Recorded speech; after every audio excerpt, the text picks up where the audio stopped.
Hey guys, welcome back to episode 10 of Airway Tales podcast. Today we have Dr. Sonika with us, who has completed her MS General Surgery from KIMS Hubli and then went on to pursue MCH plastic surgery, and now she's a part of Royal College of Surgeons practicing in UK. This is going to be a very fun podcast and insightful as well, where she shares her experience with all the Indian medical training and the UK and draws parallel between the both. And then she shares the MRCS pathway, how you can enter the UK. So stay tuned and watch till the end. Hi, Dr. Sonika. Hello, hi Kanchan, how are you? I'm good. How are you? Yeah, thank you, all good. Thank you for your time. I'm glad I'm doing this. Thank you for having So, me on your podcast. our pleasure. One moment in your career that made you think, what am I even doing all this for? Yes, I have felt that a couple of times during my first year of MS. I did from KIMS Hubli general surgery. So on like the duty nights when we are up the whole night. So it's like 3 a.m. and the seniors are calling us for ward rounds at 3 a.m. So we wake up the patient, then we ask them, Aapko kya hua hai? And then we write down our history and all of that. And then meantime, we might be getting calls from the casualty. So we are running down to assess the patient and whether if that patient needs surgery. So we are doing both of these at the same time. And then we see a lot of patient and their attenders, sleeping in the ward, in the corners or around the stairwells and all. They're just sleeping there. They're having such good sleep at 3 a.m. And I'm like, why am I doing this? I could have probably slept in my bed at this time, deep in sleep, comfortable in my cozy place. And that's when I felt like, अरे यार मैं क्या कर रही हूँ रात भर जाग के sacrificing my sleep. Yeah. So that was during If my you first had year. to tell your 18-year-old self that you'd be a plastic surgeon in the UK with MRCS Edinburgh, what would you say? Hmm. I guess my 18-year-old self would be very, very proud. She knew that I would be a surgeon, but she wouldn't know that I would be a plastic surgeon. And then I would have moved to the UK to work there and gain the experience. So that would be something that she'll be proud of. And I guess even making our parents proud, working up the career. Like you see dreams of being a surgeon, and then when you actually tread the path, it's not easy. Whatever dreams of, okay, let's say plastic surgery, doing MS, फिर उसके बाद exam लिखो, फिर 3 साल, फिर next you plan to go to the UK, then clear that exam, and securing a job in this time and era is difficult. So the path was difficult, but I guess she'll be very proud. Yeah. We all are proud. Yeah. That's true. Where did medicine even begin for you? Was it always a plan or did life decide that for you?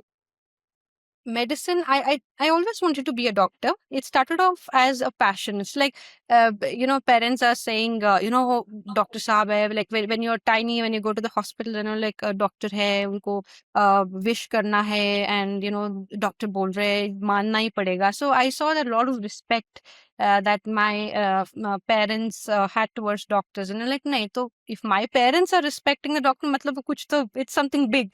So even I want to be a doctor. So it started off like that. And then my granny got diagnosed with endometrial cancer when she Oh. was around 55. So I was like probably 7 or 8. So I understood that there is something wrong, but I didn't know exactly what. So Okay. she underwent radiation therapy, and then she had radiation induced enteritis, and I've seen her during her last stages, like how difficult it was for her. So looking at my own granny go through all of this, I felt like I should be in a position to do something to people with, having any kind of illness like that. So that was the added on thing. So, but when I was a kid, it is just because my parents respected doctors a lot. So I just wanted to be someone who, like where my parents should be, proud of me for being something like that. That's a very noble thought. You converted your sorrow into motivation to help everyone else. True. Very nice thought. And indeed, you're very strong. You didn't allow your emotional, feelings interfere your, rational thinking in between. So, I agree. It's easier said indeed, than done, but I did cry. I did get involved in the situation, and then I had to, step out of the situation, think what is the right thing for my granny. We actually we decided to take out, basically not give the essential treatment that she would require, to just keep her on the ventilator. So that is a decision that I had to convince my family to take, my mm, mom and my masi to take, because my grandmother had only two daughters. So telling them that it's okay, now it's time to let go of your mother, was the most difficult part for me. And I to do that, I indeed, had to step out of that situation, see the whole situation as if it was a third person, and take the call. I think doctors do go through a tough phase, yeah. especially when the patients are related to them. It's very difficult. Yeah. It's very, difficult when you have to face all this on a daily basis and yet Correct. keep yourself intact when you deal with all this. That's really very noble. Totally agree. 100% So, agree. KIMS Hubli to RML Delhi, that's a significant geographical and academic leap. So, what drove that move? The thing is, I finished my training in Karnataka, so I knew the training system here, and I Mm. just wanted to go out and see how it is in the national capital. Why is it that students say, "Oh, we train from Delhi," and they have that pride, in the MAMC people, the AIMS Delhi. I'm like, what's there in Delhi? So I've seen Bangalore, I've seen Karnataka. Why not क्या Delhi? है उधर? Yeah, then what is it that they're doing differently? हाँ. So, with that intention, I plan to take up the seat in RML Delhi. And the second most important thing was the stipend as well, so which is Mm. very enticing, and no bond after the Mm. training. So, Karnataka, you have to do the compulsory service. Yeah. So, in Delhi, that's not there. So, and I noticed a lot of difference between the training in my state versus what I saw in Delhi. Though it's the same country, same rules, Mm-hmm. are very different. Could you draw a few parallels? In terms of training, I would say the caseload pretty Mm. similar. Delhi had more cases because we would get patients referred in from UP, parts of Haryana, patients from Bihar. So the caseload was very, very vibrant, from lot of adjacent areas. We saw a lot Mm. of variety there. Compared to Karnataka, yes, we did get a lot of patients, but I would say the number of patients that I saw during my MCH plastic was more than in general surgery. Okay. And the training, coming to the training here, I feel there was this toxic culture, especially where I trained during my general surgery.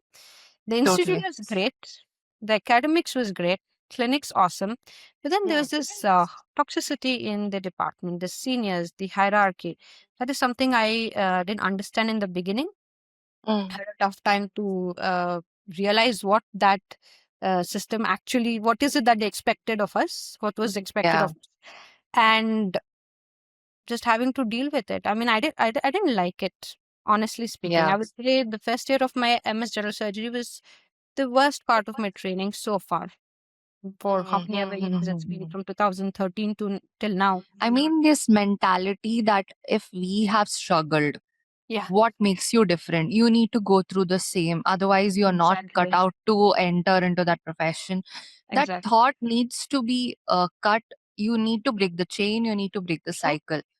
You Especially. have what you endured as a junior, and when you become a senior, you have to be a bigger person and Exactly. try to understand they are another human being. I should be generous, True. humility, but I don't think I personally, even I didn't see that anywhere else. True. It's like they need to make us feel, the junior should be, they should feel like they're welcome in that, the unit. Mm, It should feel like it's a mm, family, and I'm here to learn. And only then will they exactly. give beyond their 100%. to the work. Yes. And if they've been treated in a bad way and just scolded for no reason, just to satisfy their ego because they were treated like that, Yeah. I This don't is my trust those personal parts. experience. When you come excited for the day in the morning, you come prepared. Okay, I'm gonna give these many cases and all that, and suddenly someone puts you down like, uh, you don't deserve to be here. I mean, that moment you just get killed by that criticism. You're bound to make silly mistakes, even though you're not that of a person. You perform very well when someone appreciates you. I don't see that very often here. 100% agree with that. And there's a big myth that if your juniors don't fear you, then they don't work. Yeah, There's this myth which is very still nice prevalent. point. And I'm so surprised. Outside the hospital, they'll speak Hmm. nicely with you. They're outside, they're just Yes. like, oh, did you eat something? The moment they enter the hospital, senior, junior.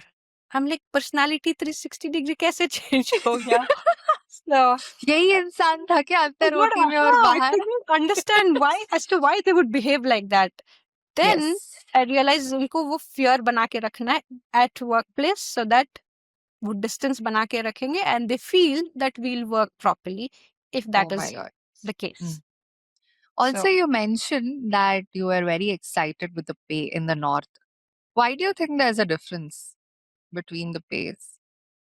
I honestly am not very clear on this point because maybe the institute where I trained in RML Hospital is a central institute and Acha. the KIMS Hubli is a state institute. So probably there is the difference because of the government and the kind of I don't know, the pay allocations is different according to the state government and central government allocations. Maybe I am not very sure. I think Okay. that is the reason. And I think if looking at the trend, there's a general trend that in the south the pay Yeah. is lesser. Even after MCH, we see consultants. There's this job advert in a government hospital. I think BMC itself for the post of neurosurgery, post MCH. The salary is 1.5 lakh. What? Yeah. I mean, I think a senior resident earns that much in the north, Exactly. or That's what more we were than that. paid.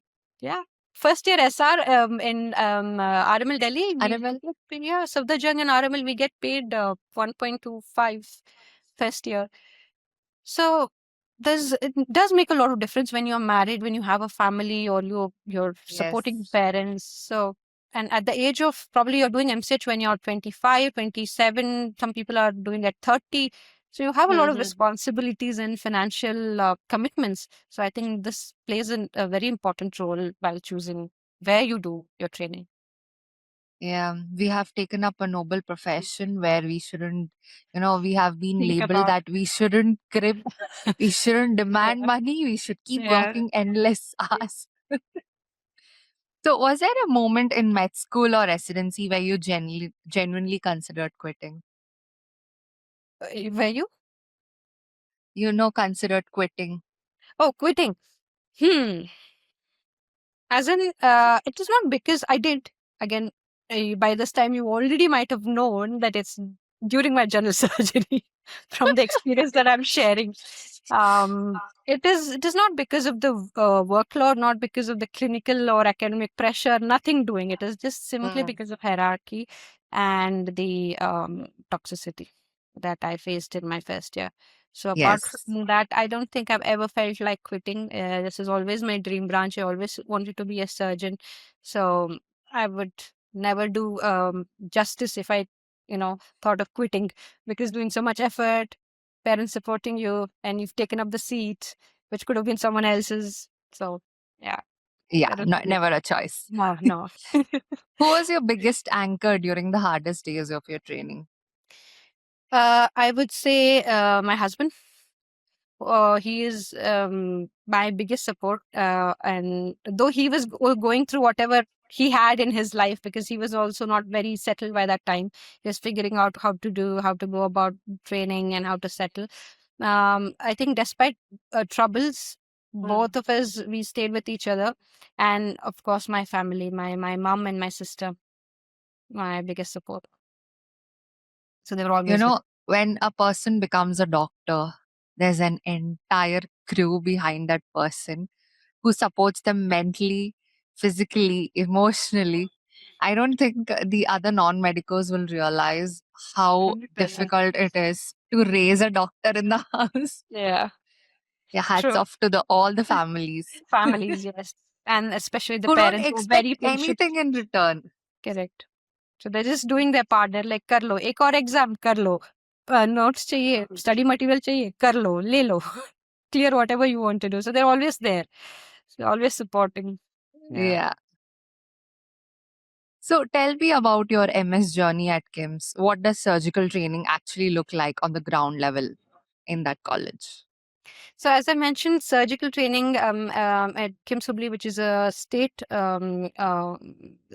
government hospital and an institute, is excellent in terms of clinical teaching, in terms of the academics, in terms of the support that we get from the faculty regarding, let's say, the clinical work and academic work. It's great. It's lovely. And the amount of patients we see, the workload is good. So I've built most of my basic surgical knowledge and training at KIMS Hubli. Nothing to complain regarding that. And because in MCH, whatever we learn is just an add on to the basics that is already learned during the Masters of Surgery. So uh, KIMS Hubli was really, really good institute. Uh, Let aside the toxicity part, but yeah. So MCH at RML Delhi, that's one of India's most prestigious programs. What was the selection process like and how brutal was the training? Yep, the selection is through an exam called NEET SS, which is the higher version of NEET PG, which you will write after finishing the MS exam. The year where I gave the exam, it was a common paper. Before that, you would only give the paper that you were as an interested in. If you're interested in plastic, so that would be 40% plastic surgery paper and 60% Okay. general surgery paper. But the year I gave the exam, it was 2022. 2022. So it was a 100% general paper. So you need to Okay. you have to study everything: cardio, thoracic, neuro, gastro. Vascular, Like gastro, you liked everything. it or you didn't like it, irrespective, you had to read everything. So I don't know if it's a good thing or bad, but I think if you're interested in plastic, then you should just give your best and do only plastics. And I think the earlier pattern made sense, 60/40, but it's Yeah. now. So that was the exam. Coming to the competitiveness of the exam, it's not as hard as NEET PG. That is my personal experience, and I think most of the candidates do agree with me, because the competition at the NEET PG level, there's a real bottleneck there with 19 subjects, with so many candidates, Yeah. so limited seats. So and the pressure as well, it's just tremendous at the level of बस MBBS ही हुआ है. You've not done any लेकिन uh, आजकल वो trend चल रहा है ना, प्लेन treatment. एमबीबीएस, मसालेदार MBBS. Ah, masaledar MBBS, yeah. So I think that also adds on to the pressure of giving the NEET PG exam. But NEET SS जो है, on the other hand, you're already you've done your specialty, which could be surgery or medicine, या जो भी है. It's just adding a feather to your crown, and you're just doing super specialty. Yeah. So Unfortunately, now they are making everything plain MD, plain mhm, MS. yeah, clean हो गया वो भी. उसमें भी तड़के मसाला. वाला सुपर स्पेशलिटी तड़के. Yeah. But At what point did you decide that you're going to take this to the UK? so regarding the pathway to the UK, I was always fascinated by MRCS. Like, I'm this person who loves surgical history. So Uh, when I was reading about the history of medicine and how the anesthesia got discovered, and about the concept of antiseptics, and then how the Royal College was established, and how surgeons were called barbers before. So all of that history like really fascinated me. And then I went around checking. Then I was like, oh, there's something called Royal College of Surgeons. And then I searched more about it. Then you can be a member of Royal College. So there's an exam called MRCS, and then you can move and practice in the UK. So that's when it clicked. So that was, I think, first year of MS. So that's when I Okay. decided, mujhe karna hai. Whether I settle there or not is irrespective. I want to go work, gain some Hmm. experience, and then decide how to go about it. So, So can yeah. you walk me through that process, like the timeline, cost, and how you prepared and how many attempts? Yeah. So now, in order to the pathway that I chose was through MRCS, as I just mentioned. So for surgeons or someone who has already done MS as Mm, training, already finished their training, I think the mm, MRCS pathway is the best pathway. Earlier we have also the PLAB pathway. Usually, students after MBBS do the PLAB pathway and then get into the system. mm, Now there is a lot of changes happening in the UK system, wherein they are doing the prioritization bill is about to pass. So in that case, what happens, the IMGs are not given any priority, and they'll definitely favor their own indigenous candidate for training posts. So through PLAB, getting into training in the UK is now almost practically impossible. So if you go through Okay. the MRCS pathway, that is a very viable option actually. And because there are jobs at this level, as in at the super specialty level, they want trained people. They don't want people going as SHOs. They don't want junior doctors, because there are already so many in the UK that they're not having sufficient training posts for them already. So they already have that problem. They want people at higher level of training to enter. So what I did was I did my MRCS Part A during my MS General Surgery. And then I did my Part B MRCS during MCH Plastic. And then Okay. I got my GMC registration done. And then I started applying for jobs. There's a website called Mm, Track Jobs website, and it just advertises the NHS jobs. So you can probably go around and check and see what it's like. So what kind of posts are advertised, and what is the pay So, like, applying for all these exams and everything, how much should it cost you? cost. Like in, Uh, yeah. So Part A mm, exam, MRCS Part A costs somewhere around £600. And Part B exam costed me around £1,000. And the GMC registration process took me around another 350 to £400. And for the preparation for the Part A and Part B, you need to take some study resources, some Q banks and books, and there is training program, basically the workshops for Part B, OSCE. So all of that included, I think we can add another £1,000 for that. So probably I would say 250 to £3,000. So keep around 3 lakh rupees, £3,000. So ready to shell out on this. Have enough yeah, savings and then start your MRCS journey. yeah. Yeah, So, and thanks to all the colleges in the South for being so supportive with all this. They'll give true. you ample amount of salary for all this. Yeah, yeah, yeah. So, what does the UK medical registration process actually look like for an Indian trained surgeon? Like the paperwork that nobody tells you about. Right. So, as I've mentioned, so first you'll clear your Part A, Part B, and then you become a member of Royal College. So you can choose whichever Royal College you would want to be a part of, either England, Edinburgh, Glasgow, or even Ireland.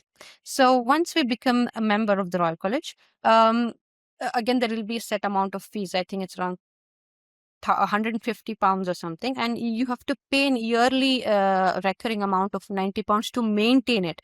Now, in order for me Okay. to use the title as MRCS in my degrees, whatever I Mm, put, so I need to pay the Royal College £90 every year just to maintain my member. okay. So that Okay. is added cost. So once that is done, then we have to do the English proficiency exam, which could be either the OET or ICE. I did Okay. OET because OET is more easier, much easier for the doctors. Much. Yeah. Yeah, it's just a routine work, but they would just test you on that. So do the OET, and then you will have to get EPIC verification of your documents, which Epic would portal verification for exactly. international graduates. True. So you need to do the EPIC for the MBBS your Mm. certificate. certificate, and also your MRCS certificate. So 2 documents which needs to be EPSC verified. And now with these documents, you can apply for the GMC registration. And they're very particular about mentioning gaps. So you need to tell them regarding your employment history. Because in my Mhm. case, I finished my internship in 2019. So I need to give Okay. them an account starting from 2019 till date 2026 as to what I did, where I worked, what's my employment history. If I trained, I must Okay. period between this to this, I trained at this institute. Else, if I took Mhm. a gap, if it is more than, I think, 3 months, I need to give an explanation why I took gap of more than 3 months. Okay. So I see. they're very strict that way. They want to know what you have done, what is your previous history. So yeah. So with all of that, So when we ask people here their previous history, the Royal College of Surgeons make sure they ask you your previous history. A very bad exactly, joke. yes, I agree, but it's true. Yeah. So what was a single best, a single biggest culture shock? Not about life in UK, but about medicine in UK. Medicine in UK. Okay, this is a very, very, I would say, pertinent question.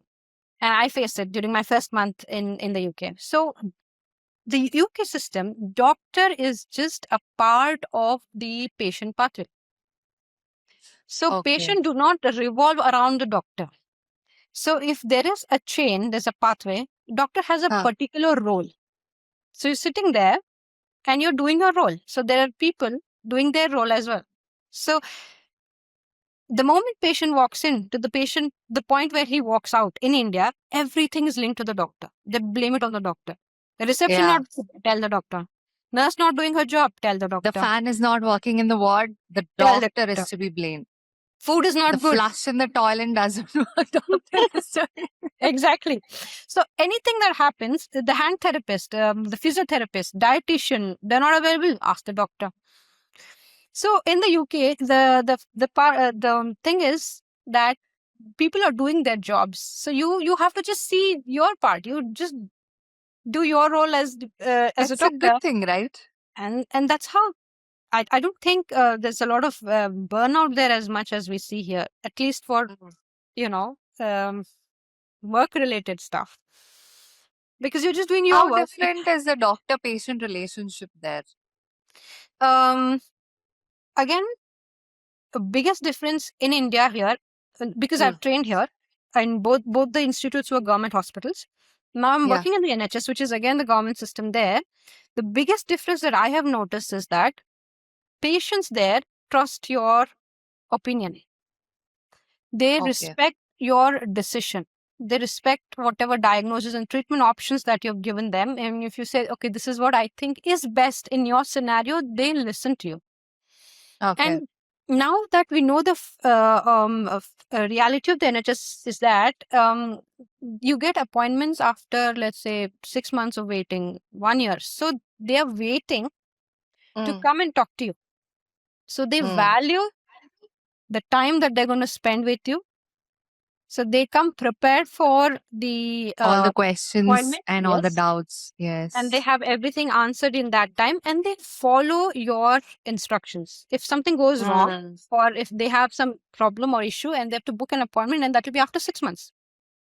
So Mm. they better want to do uh, So we are follow the actually instructions. valued there for Exactly. our knowledge and our experience and the hard work that we have put Yeah. in. And if, let's say, there's a superficial cut or abrasion, I'm currently working in the hand surgery unit. So if there's Okay. something superficial, doesn't need flap, doesn't need any recon, so I say it's conservative management, you're good to go. Just Mm. regular dressing, it'll heal within 3 to 4 weeks. They're happy. They Yeah. go home happy. They're like, cheers, mate. Thank you very much. But in India, you say that to a patient coming from a village, you say, कुछ नहीं करना man, इसको बस पट्टी लगा. Like, doctor ने कुछ किया ही नहीं. बस गए, पट्टी मारा, भेज दिया. डॉक्टर ने कुछ किया ही नहीं. So here patients are happy when you give them injections, when you give them some tablets, you do something and they're like, हाँ डॉक्टर साहब ने कुछ किया है. So I think वो वाला difference is pretty significant. And uh, doctor patient in terms like, let's say you operated on a patient and he Mm. comes for a follow-up in the NHS. Probably you're not there in the clinic. There's some other doctor seeing the patient because the Mm. treatment and the protocols are pretty standard. Everyone is Mm. going to see the patient. They see the previous history, the workup or procedure, then so they know what to do next. Mm. India में we have seen honestly मैंने भी अपना personal contact दिया था patients को when they bother you whenever they feel like Sunday दोपहर को call आता है मैडम मैं कल आ जाऊं क्या No like boundaries. no bounds and they think that because they come and they pay for the treatment if it in the Yeah. private if it's in India they pay you money so they think that they own you to some extent Yeah. so that's Mm. not there in the NHS it's like it's uniform treatment wherever Exactly. you go and I think they value doctors there more than in India so a lot of cases of assault on doctors and everything basically it just tells how much of value the society has for doctors. And what do UK consultants think about Indian trained surgeons? Indian trained surgeons are doing very well in the UK and they really are happy about the kind of training we have, the experience that we come with. But initially, obviously, they will observe for a period of a month or two whether they'll assess whether we are capable of handling, the consenting part, the talking part. I think communication is a very, very important part for them. Um, it should be in India as well, but then it's very important that like they give 60% of importance to communication, then 40% TK, whether you're able to diagnose and give them the right treatment or not. Even if you do not diagnose, it's fine, but you should know how to talk to them. Yeah. I think that is one big Communication difference is that the I key. noted. But they're happy. They're very what do Do you you call think we Indian doctors give importance to communication? communication? Yes, we do in our own ways, and Mm. but I think we need to stress more upon it. Having to take the patient in your confidence that yes, what the treatment that you're suggesting them is the right thing to do for that disease for that patient and it is an individualized treatment so we need to take them into confidence and I think only then we need to proceed because otherwise just telling them आपको ये है आपको ये लेना है they're not going to listen. Did you face racism there? No, the people there are lovely. The place where I work at Liverpool. There are a lot of people from India and Pakistan, and I think it's UK is a very multi cultural place. So the every third person is from a different country in the world. So I don't think I've seen any place as uh, vibrant and as different as the UK, especially far south in London and Mm. everything. You see, every third person is from a different country. Probably in very the northern parts and that too the suburban parts. Maybe there might be Mm. places where they, especially Asians, might feel a little bit of face a little bit of racism. But How I've about the work hours? Are they workers. very long? It's very defined and the level at which I have entered, which is a senior clinical registrar post. So Mm. it's pretty much constant. It's 8 to 5 or sometimes 9 to 5, and I don't work on Saturdays and Sundays. I'm not doing on calls as of now because I'm a hand fellow. So I think I love the work hours. I love the way things are going here. Yeah. What's a case that still stays with you? One that changed how you operate or how you think? This is an experience from my general surgery training. There was a case of hepatocellular carcinoma, and Okay. we often we wouldn't operate that in KIMS Hubli because it's a big deal to do it in a hospital with limited resources. And but we did do the case, and post-operatively, in the ICU, the patient didn't have enough sedation, or I think that's what we could decipher in the end. Patient got Mm. restless, pulled out the drain, Oh, pulled out his tube. So such a big surgery, and ultimately the result it resulted in mortality. So we regret what happened, yeah, and retrospectively we sat and we discussed, and then we found out that it's important to rather than to operate on a patient we need to know yeah, when not to operate We need to know whether we have sufficient the pre-op and the So post-op true. care that we can give to the patient. It's not just operating for 10 hours, 12 hours and be like, ha, surgery ho gaya, tumor bahar. Whether Weigh the pros and cons and exactly whether we see can if you support the really need patient. to put him under the knife. Correct. Whether Okay. the team, the facilities we have, can we support the patient post-operatively until he goes home? Do we have that kind of specialization? So I think all of that has to come into mind. And after that, I realized it's not just doing surgeries; it's assessing when not to do it and the setups where not to do certain surgeries where you shouldn't be doing. That's a very nice point that you highlighted. I'm just a very You should traumatic know when not to and exercise not your. yeah.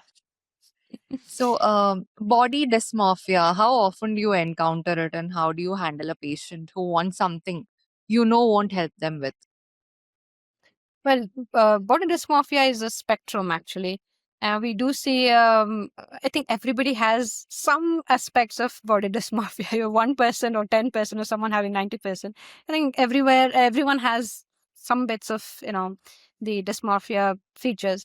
And in plastic surgery, it's very, very important that we find out patients who have the clinically diagnosed um, Mm. mental disorder, which is body dysmorphia, so that we can take precaution and not subject them to treatments because they are never going to be Mm. happy. They're Mm-hmm. going to see things a certain way, which is not similar to what you see in the patient. And even if you give them the correction, they're not happy because it's a psychological condition and no amount of fixing the body is going to fix that. Mm. A good example for that would be in rhinoplasty, we have a mnemonic. It is Simon. Okay. Stay away from Simon. Simon is single, immature male who is overly reactive, and N is narcissistic. So you do not subject such patients to rhinoplasty, even if they say, "Oh, my nose thoda teda hai, isko seedha karna hai." No, they're bad candidates. Simon is a bad candidate. So when such patients come, we usually sit them down, we talk to them, and we counsel them that the kind of expectations that you're having is very unrealistic and we cannot achieve that with the Mm. kind of surgical treatments or even non-surgical ways of enhancing aesthetic practices. We cannot achieve it, and Mm-hmm. if something goes wrong, there are a lot of litigation involved in it, and aesthetic practice is associated with a lot of litigation around it. So I think we need to be careful regarding these Yes. features. Mm. What's the most patronizing thing a senior has said to you and how did you respond? Huh. Okay, this is again a story from my general surgery training. So there's a senior. She told a particular sentence in Kannada, but I want to say that in English here. So it. So, we would love it if you tell it in Kannada also. Okay, so in Kannada, a donkey is called katte, Okay. and Huh. horse is kudre. Kudre. Okay, Huh. and if boss, I mean your boss Mm. ಹೇಳ್ತಾರೆ if he says that ಕತ್ತೆ ತೋರಿಸ್ಬಿಟ್ಟು ಕುದುರೆ ಅಂದ್ರೆ ಹೂ ಅನ್ಬೇಕು. Meaning, Oh. even if the boss says a donkey is a horse, it's a horse. Matlab, you should never speak against your boss. Whatever he says is the rule. Khatam. He's Damn. the boss. So I found it very funny. I'm like, if there is something which can be done to the patient, if there's an alternative method and the boss has not thought about it, if it's not up to Oh, date, you're not you allowed to cannot speak up. suggest. They say, Oh, no, how you don't. You just, fragile is the ego. yeah, you just follow what is told. Shit. Sad reality of our training, but yeah. Contrary to the Yeah. system in the UK, they're Huh. like, if you see something going on, something, let's say an error which is missed out, or even a gross mistake, if you do not point it out, you will be questioned as to why you didn't question it, why you didn't Mm-hmm. point out the mistake or the error. Mm. In Yes. So it would be as much your problem as the person who has committed the mistake if you were in that room and you were witness to that procedure, whatever, going Why wrong. do you think this is so prevalent in India? Why? I mean, what could be the cause? Is it the insecurity? Is it the ego? What, why? Why is it prevailing? I honestly think it's the ego. It's Hmm. just the ego. So they think मैंने surgery कर लिया. Now I have so many years of experience. I'm a specialist. Because as I said, in India, everything revolves around the doctor. Once we go to the UK, we realize that हम कुछ नहीं है. We are You're just a just a part. normal employee as anyone else. We are That's part of the great. system. And the other day, the head nurse comes and she tells the consultant, you know what? We don't do that around here. You're late. You're finishing the case. She's Oh, telling the consultant.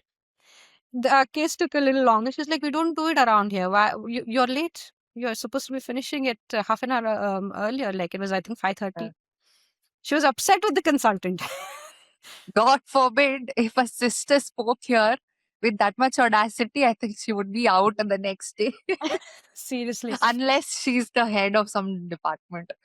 And one more example I would want to highlight in our hand therapy, in our hand clinic, and when we go for trauma rounds, we have a physiotherapist. So she's very experienced. When she Mhm. speaks, she says, "No, हमें splint ऐसे देना है," or rather, in certain cases, it's better we don't repair the FDS. You know, she has opinion like this, and she's a very strong person when she talks in a gathering. And when she talks, even the consultants there listen. Mhm. The lead of the plastic and burn unit listens, and when she's talking, he's like, okay, let's go with what she says. So they give respect to everyone, and doctors, you're just part of the system, you're not the system. I think that is the difference in the Yeah. system.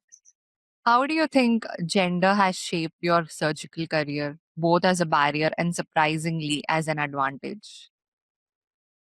um Being a woman surgeon, I have not faced, to be honest, a lot of gender bias. There are Hmm. situations where, yes, a male colleague has got favored because they can, go out and hang out with the consultant later or whatever.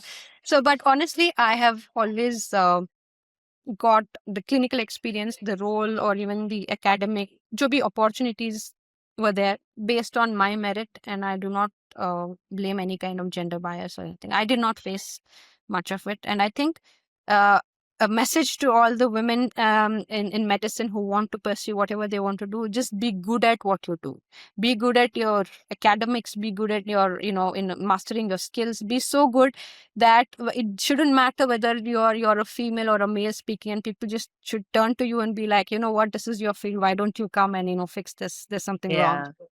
So they should trust us. So I think this should just come down to that. Okay, let me now come to anesthetist and surgeon relation. So, best anesthetists that you've worked with and what made them exceptional? Okay, so I had this lovely anesthetist in Dr. RML Hospital during my plastic surgery training. He was awesome, and I don't want to take his name. I don't know if you would see it, but he was lovely, and everybody from my department, and I think in general, surgeons loved him. He was so Yes. understanding. As in, he used to always think from a surgeon's perspective. अगर मैं Ah, induce कर रहा हूँ, अगर इधर ही block दे दूँ, तो the surgeon can proceed, and उसके बाद जल्दी, we can go to the next case. So he's already seeing the next हाँ, patient, तो ताकि उसका induction के लिए हम वो करें. It's not like wait for हाँ. our procedure, फिर दोबारा paint, फिर block. So he would always think in our favor. Okay, one step ahead. Yeah. So I think I loved working with that professor. What's the one thing surgeons wish anesthetists understood? The anesthetist, I think, I had this experience in RML hospital again. We would Mm. have the pre-anesthetic checkup, and the team would have cleared the patient. The very Mm-hmm. next day, when a person from a different team is going to assess the patient in the theater, they say, "No, I need these investigations." I'm like, Oh, this okay. would defeat the whole purpose of pre-anesthetic. Interpersonal conflicts. And they would be like, no, I want a new 2D echo at this point of time. I'm like, how It's can I very get it done? contradictory when one person of your team has already approved. Approved. So they're actually questioning the other person's ability. Exactly. And the surgeon gets Yes. pushed in the middle, and they're like, you would have given the assurance Ah, to the patient. Especially this would happen with our cleft children, the cleft palate and ah, children. So we would take them in, and the mothers are like, they wait for so many months, and now it's their turn. And सुबह बोलते हैं, there might be cardiac defects associated with this. We need a for the new Vactral, all that. Okay. for the workup. Yeah. How do you protect your identity outside of being a surgeon? Who is Sonika when she's not operating? Sonika is I'm just very one. curious. Yeah. She's just one happy go girl who just loves to eat a lot of awesome food, and she loves to travel, and she loves surgical history. Anything to do with history, she's there. She's taken a guide, and she's going around the place figuring out. She loves You're a traveling. foodie. You're a foodie. What's Yeah. your favorite cuisine? What's your favorite food? I think cuisine must be anything to something spicy, hot and spicy, something like Korean food or something like that. But I don't Kimchi. like non-veg, so it's Huh. very funny that way. So wherever I'm going, I'm searching for veg options where it's very difficult to find veg Are food. you missing the Indian spices in UK? Yeah, definitely. But London is so vibrant that you find a lot of Indian places. Like London में तो कुछ miss ही नहीं होता, but if you go north, yeah. Yeah. So, what does success look to you now versus what it looked like at 22? At 22, I thought I wanted to be a plastic surgeon. I wanted to, have a happy family and do amazing cases. And I had the dream of doing MRCS and going to the UK. And to this point of time, I feel looking back, I achieved everything that I wanted to achieve, Everything. according Hats to off. me, at the age of 22. But surprisingly, when I'm here, when I'm 30 today, and I look back and I'm like, what is my definition of success now? It has definitely changed. For me, success now means having an understanding partner, going back to a happy family, home cooked Oh, meals, weekend travels, and if you see professionally, to be a humble person, no matter how much or wherever you reach in life, I think to be humble and to be a learning person, to learn new things every day, I think that's what I want to keep alive. That would be my dream. I totally agree. And I second this thought, what you feel right now. So, as we come to the last segment, shall we have this quick session of rapid fire round? Okay. Definitely. So, there's no hamper like coffee with Karan here. Oh, I was expecting something.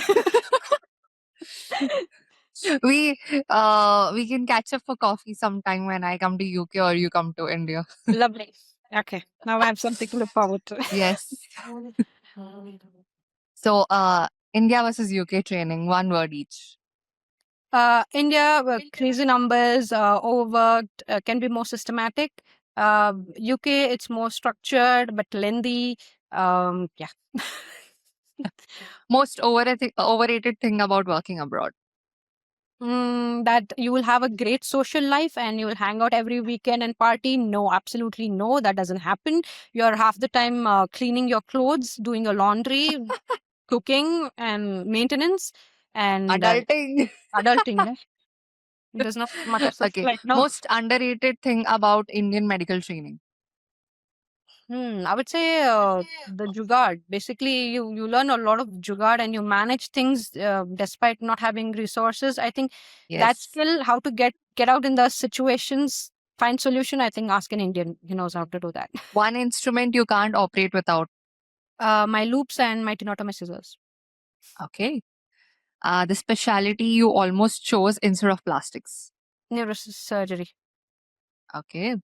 One thing you'd fix about the NHS right now. Hire more doctors and One increase thing the you'd pay. fix about. Yeah. Yeah. Please tell me, I couldn't get that. Increase their pay. The BMAs for testing, and Starmer is like, no, we're not going to give you the rise that you intended for. So just give them better Okay. pay and hire more doctors. So, one thing you'd fix about the Indian medical education right now. Remove the hierarchy, make the system welcoming, make it safer for our postgraduates, and take care of doctors' safety. Yes. A book, podcast, or person that shaped your thinking.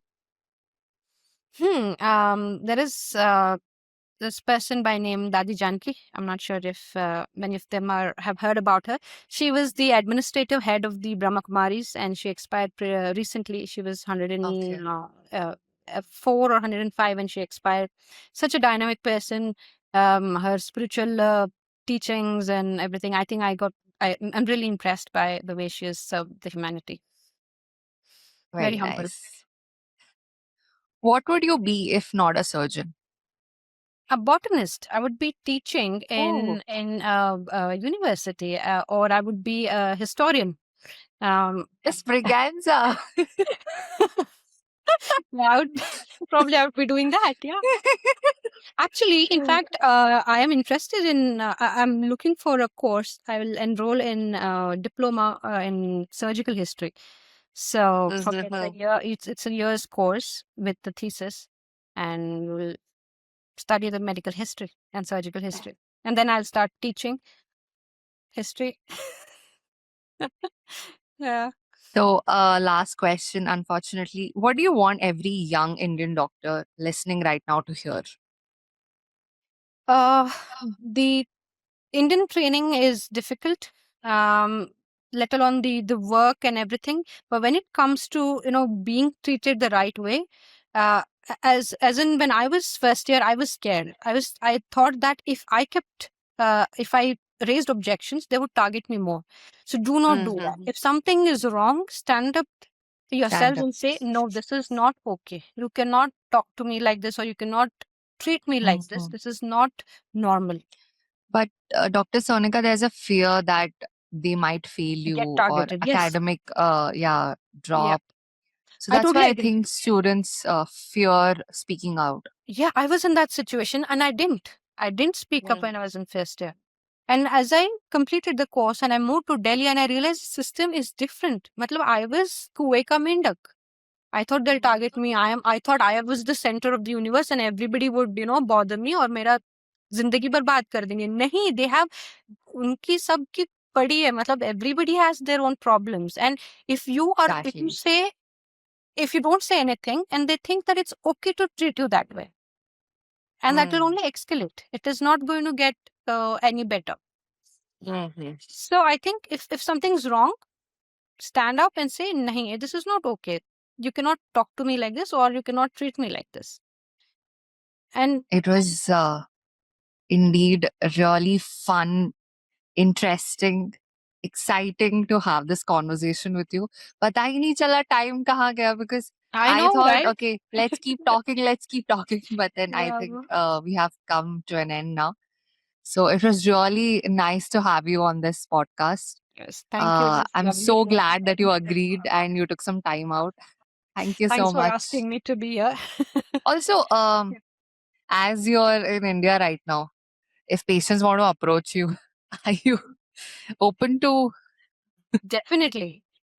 The thing So, is, I think our plan so far now is to be in the UK for 4 to 5 years, do the right fellowships, get the right experience, come back and practice in India. Get those values because they are 20, 30 decades, 2 to 3 decades ahead. ahead of us. As in the things that we read in recent advances, they're using on a daily basis.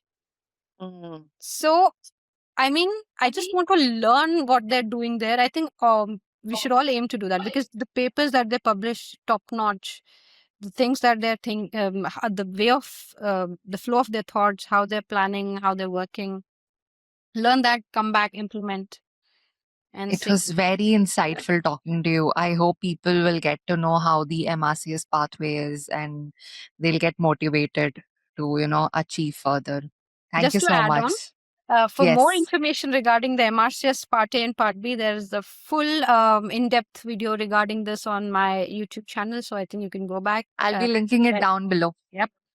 So everything in detail, what to read, how much does it cost, कितना time चाहिए, कैसे करना है, everything there. Yep. I'll be linking down everything.